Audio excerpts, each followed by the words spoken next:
অর্থাৎ আমিনুল হক তিনি অনেক আগে থেকেই লেখাপড়া করছেন, বিষয়টা নিয়ে তুমি ভালো মতোই জানেন, এবং তিনি সব অনিয়মকে দুই হাতে ধরে ফেলতে চান। কিন্তু এই যে দুই হাতে ধরে ফেলা, এতে তো তার একটা চ্যালেঞ্জ তৈরি হবে।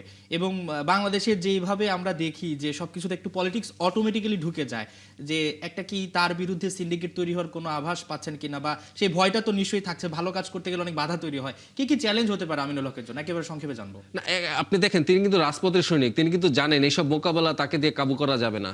তার যে চ্যালেঞ্জগুলো থাকবে প্রথমত সেটা হচ্ছিল যে আপনার অনেকগুলা বোর্ড, অনেকগুলো ফেডারেশন অ্যাডহক কমিটিতে চলছে, সেগুলাতে আপনি নির্বাচন নিয়ে আসা। এই কমিটি, এই নির্বাচিত কমিটি যদি আসে, দক্ষ সংগঠক আনতে হবে, আপনার পরীক্ষিত সংগঠক আনতে হবে, এবং তাদেরকেই আনতে হবে যারা আসলে দুধের মাছি না।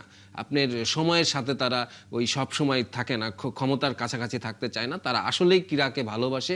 সেই ভালোবাসার মানুষগুলোকেই তাদেরকে আসলে শ্রদ্ধা দিতে হবে, ভালোবাসা দিতে হবে। আপনি হয়তো টাকা দিতে পারবেন না, কিন্তু ভালোবাসা দিয়েই তাদেরকে ফিরিয়ে আনা যাবে।